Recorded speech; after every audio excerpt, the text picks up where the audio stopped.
भिवंडी से बड़ी चुनावी खबर। भिवंडी निजामपुर महानगर पालिका चुनाव के मद्देनजर वार्ड क्रमांक 22 में चुनावी सरगर्मी अपने चरम पर पहुंचती नजर आ रही है। इसी कड़ी में वार्ड क्रमांक 22 के अपक्ष उम्मीदवार नितेश एंकर द्वारा एक भव्य जाहिर प्रचार सभा का आयोजन किया गया, जिसमें अपक्ष उम्मीदवार पूनम मनोज प्रसाद पाटिल भी प्रमुख रूप से मौजूद रहीं। सभा स्थल पर ने पूरे इलाके को चुनावी रंग में रंग दिया। सभा में स्थानीय नागरिकों की भारी भीड़ उमड़ पड़ी, जिससे ये साफ देखने को मिला कि क्षेत्र में उम्मीदवारों को मजबूत जनसमर्थन मिल रहा है। जाहिर प्रचार सभा के दौरान समर्थकों में जबरदस्त जोश और उत्साह देखने को मिला। लोगों ने नारों और तालियों के साथ उम्मीदवारों का जोरदार स्वागत किया। उम्मीदवारों ने अपने संबोधन में स्थानीय विकास, बुनियादी सुविधाएं, सड़क, पानी, सफाई और जन समस्याओं को लेकर जनता से सीधे संवाद किया। वार्ड क्रमांक 22 के सर्वांगीण विकास का भरोसा दिलाया। इस विशाल जन सैलाब को देखकर ये कहना गलत नहीं होगा कि 22 में चुनावी मुकाबला दिन ब दिन और दिलचस्प होता जा रहा है और आने वाले दिनों में यहाँ सियासी हलचल और तेज होने वाली है। आपको कुछ मिला? क्या बात करते हैं? इम्पॉसिबल है, तभी तो वो हारे। अगर उनको आप लोग को दिया होता तो जीत जाते। उसके बाद में विधानसभा का चुनाव आया तो मेरा भतीजा खड़ा था संतोष शेट्टी।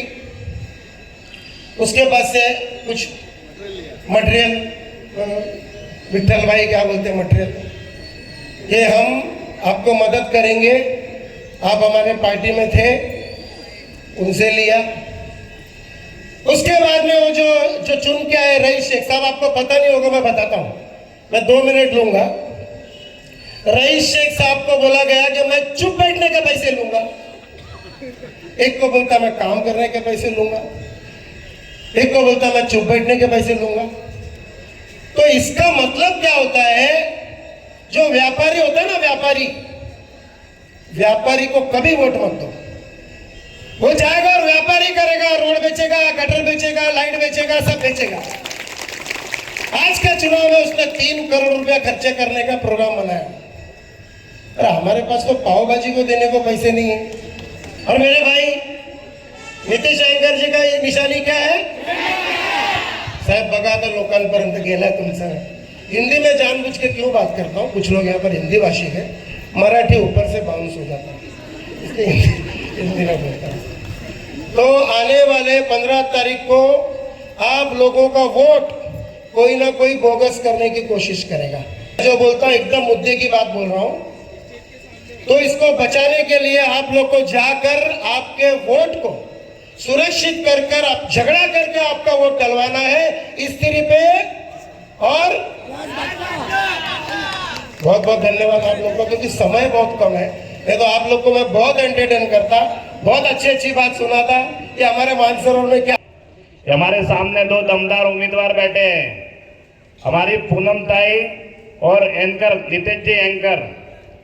मैं पहले थोड़ा अभी मानसरोवर में एंकर जी के बारे में थोड़ा मैं आपको बताना चाहूंगा। एंकर जी अपने फेनागांव, फेनापाड़ा, गणेश नगर, भाग्यनगर, यहाँ तक कि अपने मानसरोवर के भी बहुत से परिवारों को उन्होंने मदद किया। इधर के परिवार बोल रहे हमारा नाम मत लेना, लेकिन इधर के जो अपने फाइल वाले भाई साहब है, उन्होंने इनको इतना त्रास दिया कि इनको राजनीति में आना पड़ा। अब ये राजनीति में आए हैं तो ये हम सबके लिए खड़े हुए हैं। इन्होंने भाग्यनगर और फेनागांव उनके एरिया में बहुत कुछ काम किया है। कैंसर पीड़ितों के लिए काम किया, टीबी हार्ट पीढ़ी वालों के लिए काम किया, गौर गरीबों के लिए आर्थिक सहायता के लिए काम किया। उनका काम का लिस्ट बहुत लंबा है, वहां तक हम जाऊंगे नहीं। अभी इनका आगे का जो प्लान है इस मानसरोवर के लिए, अपन ने 8-10 साल जो खराब किए हैं, एक जो 8-10 साल है वो सुधारने का समय आया है। मैं आपसे एक विनती करूंगा कि इनका जो विजन है आप ध्यान से सुनना और उसी विजन के हिसाब से आपको आगे आने वाली 15 तारीख को वोट देना है। हमारा जो मानसरोवर है, मानसरोवर में इतना ये मेन जो रोड है, रोड का जैसे शेट्टी साहब ने बताया कि 6 बार मंजूर हो चुका है, लेकिन बार आप कभी आए हो, देखो कैसा क्या हाल है रोड का। अगर हम रोड की बातें इधर बताते हैं लोगों की रोड टूटा हुआ है तो हमको इधर धमकियां दी जाती है, लेकिन हम मानसरोवर के लिए धमकियां सुन के मंच पकड़ा है। मैं धमकियां सुन के भी इधर आया हूँ। मैं धमकियों से डरने वाला नहीं हूँ। सब ओवरफ्लो हो जाती है बारिश के टाइम पे, पूरा मानसरोवर उस गटर के पानी से चलता है। इनको लाज नहीं आती है, ये मानसरोवर के नाम पे पैसा खाते हैं, मानसरोवर के नाम पे निधि उठाते हैं, लेकिन मानसरोवर वालों का ये सोचते नहीं, अपने घर भरने का काम करते हैं। इधर तो 12 महीना कोहरा रहता है, उसका जवाबदार कौन है? आपकी सेहत से खेल रहे हैं, उसका जवाबदार कौन है? जाने के लिए बस की जो इनकी तैयारी है, वो बस की सुविधा आपको मिलेगी। इन रिक्शा वालों की मनमानी से आपको छुटकारा मिलेगा। सीनियर सिटीजनों के लिए बहुत सारी योजनाएं हैं। हम भी बीजेपी वाले हैं, ऐसा नहीं कि हम नहीं, लेकिन हम आज विरोध में क्यों खड़े हैं? बीजेपी सरकार है, इधर भी डबल इंजन की सरकार है, उसके बाद भी अपने को इधर की योजनाओं का लाभ नहीं मिलता है। तो इन बूढ़े बुजुर्गों का जो योजनाएं की लाभ होता है, वो आगे की जितनी भी सरकारी योजना है, सभी लाभ आप तक कैसे पहुंचे, उसका पूरा सा ढांचा तैयार होएगा। आपको आगे आना है 15 तारीख को, स्त्री और सिलेंडर पे बटन दबा के एक भव्य विजय करके इन सभी को मुंह तोड़ जवाब देना है और अपना भविष्य सुधारना। का समय कम होने के कारण मैं आगे ज्यादा कुछ बोलूंगा नहीं। जय भारत, भारत माता की जय। रतन जी पुरोहित जी है, और आज सबका वक्तव्य सुनने के बाद आज 4 दिन में इधर ये मेरे मानसरोवर में हर एक बिल्डिंग घुमा। आज इतनी तकलीफी है, जो रतन पुरोहित जी ने कहा था क्या ये जो डाइंग है, मैं तो घर घर में गया था। घर घर जाने के बाद में जो पैर के छाले गिर गए, इधर रोड की इतनी समस्या। आज इधर अपना इस्कॉन टेम्पल मंदिर है, लेकिन इधर जो दिनेश शेट्टी जी ने कहा कि आज तक ये रोड ये कम से कम 10 बार पास हुआ और 10 बार खराब भी होगा। कहने का मतलब ये है, ये मेरा मानसरोवर है। आज फेना गांव है, फेनापाड़ा है, गणेश नगर है, भाग्यनगर है। आज इतने बड़े गटर की लाइट की जो समस्या है, वो तो समस्या है ही है, लेकिन उनका काम आप लोगों ने सुना होगा। क्या काम है उनका? आए कभी गणेश नगर, भाग्यनगर, आशीर्वाद नगर, विनायक नगर, शिवाजी नगर में कभी आए क्या? हाथ ऊपर करो। कार्ड जमा हो रहा है तो उनको ये अभी डर महसूस होने लगा है कि नहीं होने? ऊपर हाथ करके बोलो, टाइम बहुत कम है। मेरा निशानी क्या है और अपने ताई का निशानी क्या है? आप लोग को हाथ जोड़ के विनती करता हूँ, क्या आज इतना टाइम निकाल के आप ये मंच पे आए, इसके लिए आप लोग का बहुत बहुत धन्यवाद करना चाहता हूँ। धन्यवाद। जय हिंद, जय महाराष्ट्र। मैं जब 2012 में चुन के आया, उसके बाद अजंता में महासभा में वो विषय आया। तो विषय ऐसा है कि भिवंडी का भुयारू गटार बोले तो बहुत जन को समझ में नहीं आता था। भुयारू गटार करके ये हुआ, उसके बाद एसटीपी प्लान, उसका मतलब आगे क्या था। तो वो टाइम वो मंजूरी हो गया, तो मंजूर महासभा में हो गया। उसके बाद महासभा में 90 नगर सेवक रहते हैं, महासभा में वो एजेंडा आता है, उसके बाद वो सब ये होता है। तो उसके ऊपर जैन किया, फिर मंजूर हो गया एसटीपी प्लान मंजूर होने के बाद वो किधर हुआ होएगा वो तो उस पर नहीं रहता है। वरलदेव मंदिर के सामने वो खड्डे में था। बाद में वो 17 के बाद चालू हुआ, वो लाया किसने इधर?